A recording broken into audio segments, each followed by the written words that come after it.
Jeffrey एप्स्टाइन के नाम ने इसमें दुनिया में तहलका मचा दिया है और यह तहलका, यह तूफान भारत में भी आ गया है। आइए समझते हैं कि यह शख्स था कौन, जेफरी एप्स्टाइन कौन था। दोस्तों, यह वीडियो आज हम जेफरी एप्स्टाइन पर बना रहे हैं आपके लिए। इसमें तथ्यों के आधार पर हम आपको वीडियो प्रस्तुत करते हैं, इसलिए आशा है कि आप इस वीडियो को सब्सक्राइब करें। आपके सब्सक्राइब करने से उत्साहवर्धन होता है और वीडियो को अंत तक देखिए। अगर ये पसंद आता है तो इसे लाइक भी करिए। तो जानते हैं दोस्तों, जेफरी एप्स्टाइन कौन था। ये जेफरी एप्स्टाइन वर्ष 2019 में, टाइमलाइन को समझना जरूरी है, वर्ष 2019 में न्यूयॉर्क की एक जेल में सॉलिटरी कन्फाइनमेंट में, यानी एक कमरे में एक ही आदमी रहेगा, बंद थे, ऐसे में बंद थे और उन्हें जमानत का इंतज़ार था, लेकिन उन्हें पता था कि जमानत की कोई उम्मीद नहीं है। ऐसे में जेल में बंद रहते हुए एप्स्टाइन ने अपने ट्रायल का इंतज़ार करना शुरू किया, जो ट्रायल अभी शुरू नहीं हुआ था। लेकिन इसी बीच एक अप्रत्याशित घटना घटती है। जेल में इंतज़ार के दौरान ही, जेल में बंद रहते हुए ही 10 अगस्त 2019 को जेफरी एप्स्टाइन अपने प्रिजन सेल में संदेहास्पद परिस्थितियों में मृत पाए जाते हैं। जेफरी एप्स्टाइन की मृत्यु हो गई है। जेफरी एप्स्टाइन ने आत्महत्या कर ली। आत्महत्या कैसे हुई, आज तक इस बारे में कोई खबर नहीं है, इसका कोई उत्तर नहीं मिल पाया है।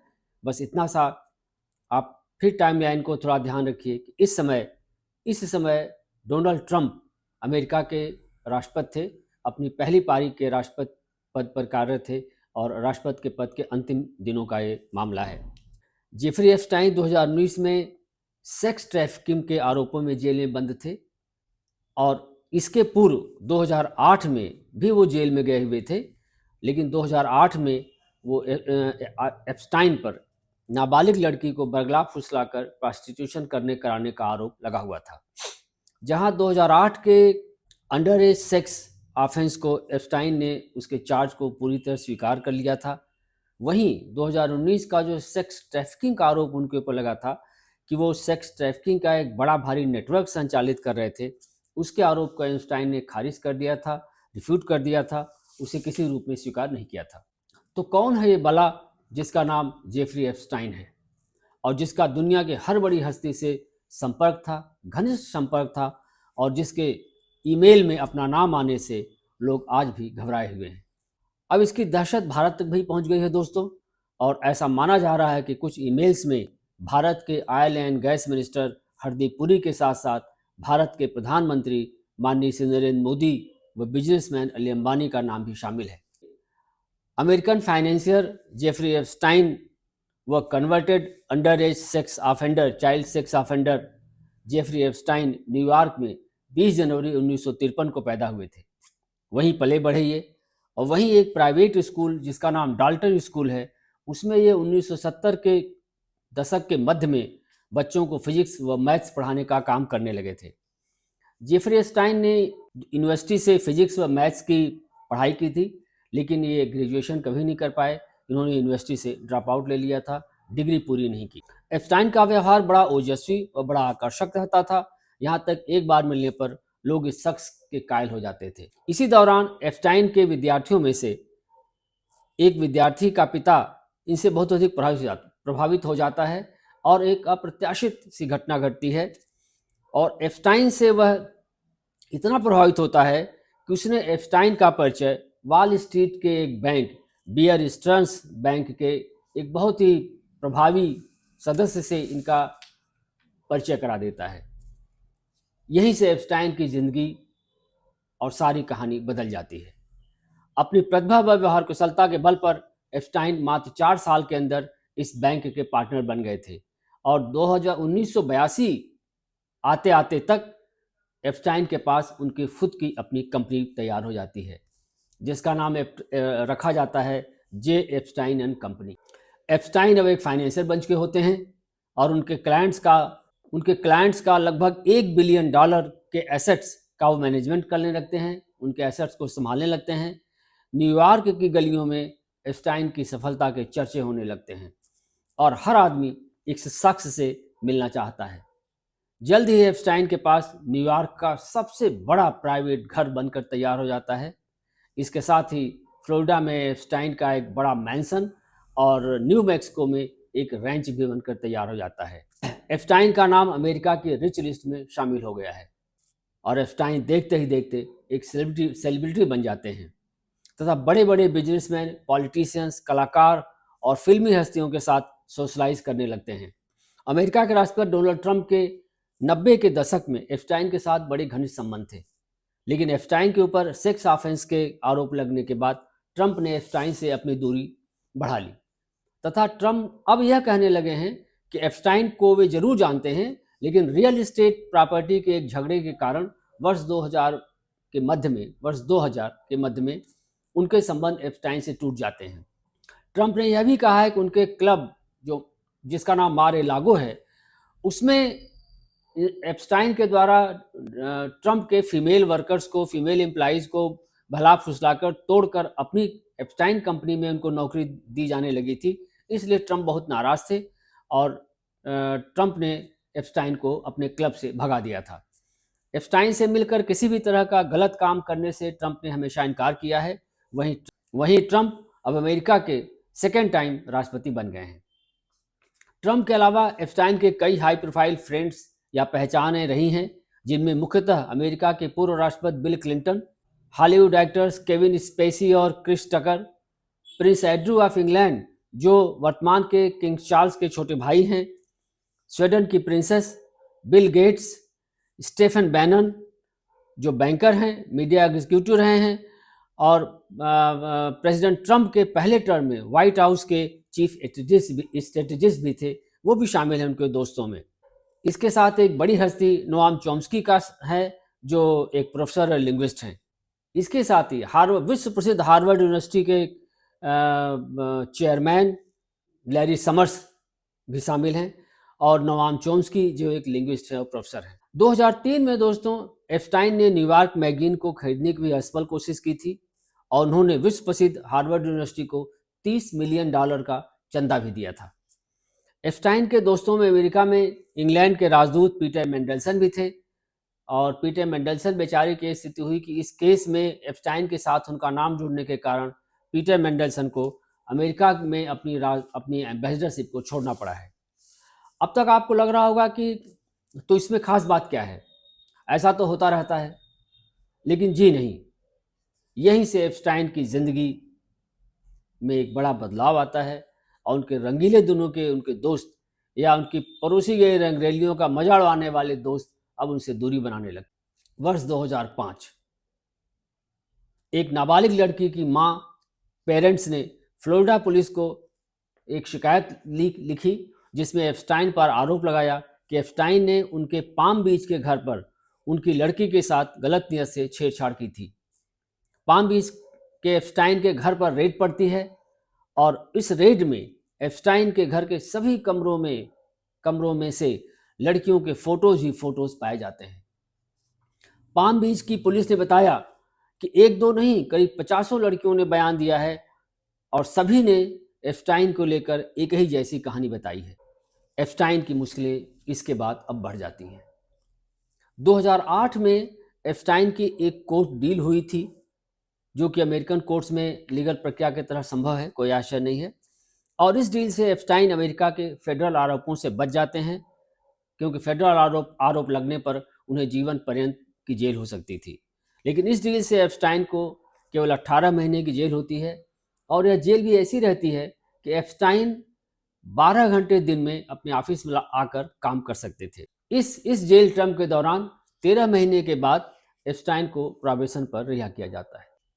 इसी बीच में दोस्तों दिसंबर 2010 में एप्स्टाइन की इंग्लैंड के प्रिंस एंड्रू माउंटबेटन विंडसर जिसकी चर्चा हमने पहले किया है, जो किंग चार्ल्स के छोटे भाई हैं, उनके साथ न्यूयॉर्क के सेंट्रल पार्क में एक फोटो वायरल हो गई।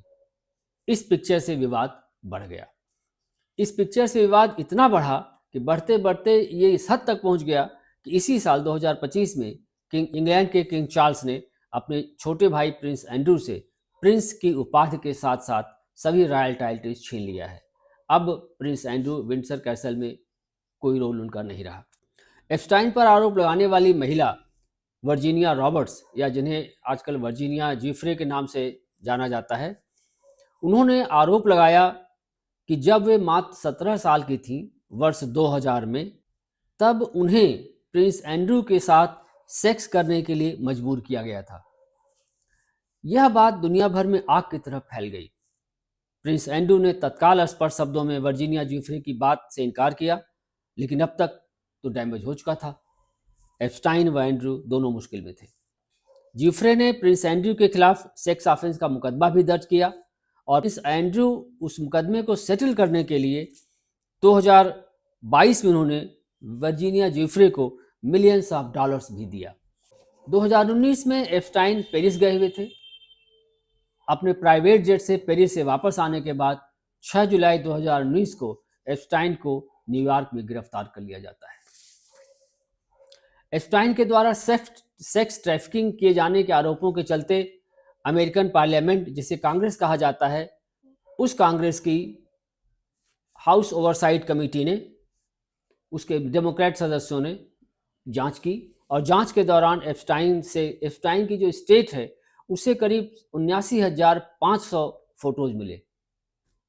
सजा याफ्ता सेक्स ऑफेंडर एप्स्टाइन के स्टेट से मिले प्रारंभिक 19 फोटो में बहुत बड़ी बड़ी हस्तियां शामिल थीं। इन फोटोज में अमेरिका के पूर्व राष्ट्रपति Bill Clinton, Monika Lewinsky fame के बिल क्लिंटन, बिल गेट्स जो माइक्रोसॉफ्ट के को फाउंडर हैं, फिल्म निर्माता वुडी एलन व मीडिया हस्ती स्टीफन बैनर के भी फोटोज इसमें शामिल पाए गए हैं। ये प्रारंभिक 19 फोटोज रिलीज किए गए हैं, उसकी बात है। हालांकि इन फोटोज में खुद एप्स्टाइन नहीं है तथा ये फोटोज कब ली गई हैं, किस अवसर पर ली गई हैं, इसके संबंध में कोई उल्लेख नहीं किया गया है। इनमें से कई फोटोज प्राइवेट जेट्स में ली गई हैं, लेकिन यह क्लियर नहीं है कि यह जेट्स एप्स्टाइन के प्राइवेट जेट्स हैं या किसी और के, क्योंकि एप्स्टाइन अपने प्राइवेट जेट्स पर इन हस्तियों को घुमाते थे। इससे यह प्रतीत तो जरूर होता है कि इन 19 फोटोज से यह पता नहीं चलता कि किसी सेक्स ऑफेंस में इनका क्या महत्व है। इसी बीच 2008 में नाबालिग लड़की को प्रोस्टिट्यूशन के लिए बहकाने फुसलाने के केस में एप्स्टाइन ने अपना जो अपराध स्वीकार कर लिया था और यह बहुत बड़ा डेवलपमेंट था। बहुत बड़ी अपराध को स्वीकार करना बहुत बड़ा डेवलपमेंट हो गया था। लेकिन जब 2019 में अमेरिकी फेडरल कोर्ट ने उनके खिलाफ सेक्स रैकेट का चलाने का आरोप लगाया तो एप्स्टाइन ने उसको रिफ्यूट कर दिया था और खुद ही कुछ ही महीनों के बाद अगस्त 2019 में जेल की सजा काटने के दौरान रहस्यमय संदेहात्मक परिस्थितियों में, जैसा मैंने बताया, एप्स्टाइन ने अपने प्रिजन सेल में आत्महत्या कर ली थी। और इसमें डोनाल्ड ट्रंप साहब राष्ट्रपति थे और ये आज तक क्लियर नहीं हुआ है कि एप्स्टाइन की हत्या हुई है या आत्महत्या हुई है। अमेरिका में एक वर्ग यह कहता है कि एप्स्टाइन ने आत्महत्या नहीं की, एप्स्टाइन की हत्या करवा दी गई है, जिससे कि जब वो ट्रायल शुरू हो तो एप्स्टाइन और कहीं कुछ बड़ी हस्तियों के नाम न ले लें। मृत्यु के समय तक जेफरी एप्स्टाइन का ट्रायल शुरू ही नहीं हुआ था और अपने ट्रायल का इंतजार कर रहे थे। ये भी मैंने आपको पहले बताया है। पिछले महीने एप्स्टाइन से जुड़े करीब 20,000 पेजों का डॉक्यूमेंट अमेरिका में रिलीज किया गया है दोस्तों। इनमें वह ईमेल्स भी शामिल हैं जिनमें जो फाइनेंसियर हैं बन गए थे या थे एक्चुअली फाइनेंसियर, वो बड़ी बड़ी फर्मों को फाइनेंस करते थे। ऐसे जेफरी एप्स्टाइन अमेरिकी राष्ट्रपति डोनाल्ड ट्रंप के साथ अपने संबंधों के बारे में चर्चा करते हैं कि ट्रंप को लड़कियों के बारे में पता था।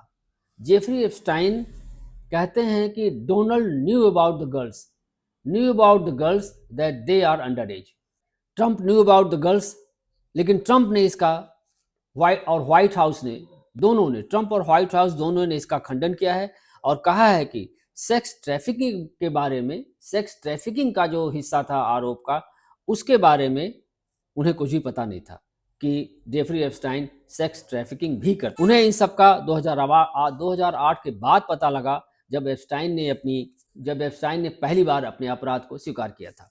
अब समझते हैं कि इससे अमेरिका की इस घटना से भारत में क्यों हंगामा मचा हुआ है, भारत में क्यों हड़बड़ी मची हुई है, क्योंकि इसमें एक केंद्रीय मंत्री का नाम आता है, हरदीप सिंह पुरी। हरदीप सिंह पुरी विदेश मंत्रालय की सेवा के दौरान बहुत लंबे समय तक न्यूयॉर्क में पदस्थ रहे थे और एप्स्टाइन की जो ईमेल्स रिलीज की गई हैं उनमें उल्लेख है कि हरदीप पुरी कई बार एप्स्टाइन से मिले थे। हरदीप पुरी भारत के विदेश मंत्रालय का एक अधिकारी जो इस समय ऑयल एंड गैस का मिनिस्टर है, वो ऐसे जेफरी एप्स्टाइन से क्यों मिलता था, यह एक सनसनीखेज खुलासा था। खुलासा है, रादर ये सनसनीखेज खुलासा भी है, अभी ये सनसनीखेज खुलासा बना हुआ है। यह सनसनीखेज खुलासा था कि इल्लीगल सेक्स ऑफेंस की दुनिया के मैकियावेली जेफरी एप्स्टाइन से हरदीप पुरी क्यों मिलते थे। हरदीप पुरी की तरफ से अब तक कोई सफाई या बयान नहीं दिया गया है, और इससे भी ज़्यादा सनसनीखेज यह है कि इन्हीं ईमेल्स में भारत के प्रधानमंत्री माननीय नरेंद्र मोदी का नाम भी आता है। 2019 में लोकसभा चुनाव के आसपास या उसके जस्ट बाद एक ईमेल में स्टीफन बैनन एप्स्टाइन से कहते हैं कि वे नरेंद्र मोदी से मिलना चाहते हैं। एप्स्टाइन लिखते हैं कि ठीक है, वे मीटिंग सेट करा देंगे, भाषा पर ध्यान दीजिए। और कुछ समय बाद एप्स्टाइन बैनन को वापस लिखते हैं कि Modi is on board, Modi on board हो गए हैं, मतलब कि मोदी जी से बात हो गई है और वे तैयार हैं। इससे मोदी जी के खिलाफ कोई आरोप तो नहीं बनता है, लेकिन एप्स्टाइन से संबंध होने के कारण मामला संदेहों को जन्म देता है।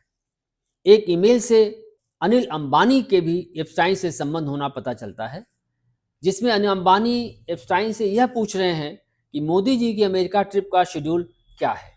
यह बड़ा आश्चर्यजनक है। आप ध्यान दीजिए इस बात पर कि अंबानी जैसा आदमी जो विदेश मंत्रालय से यह जानकारी बड़ी आसानी से हासिल कर सकता था, वह चाहता है कि एप्स्टाइन इसका कंफर्मेशन करें। वह एप्स्टाइन से इसका कंफर्मेशन चाहता है। यानी क्या एप्स्टाइन भारत के पीएमओ प्रधानमंत्री कार्यालय के इतने करीब थे कि भारत के ही एक बड़े व्यापारी को प्रधानमंत्री का अमेरिका में शेड्यूल जानने के लिए एप्स्टाइन से बात करनी पड़ रही है?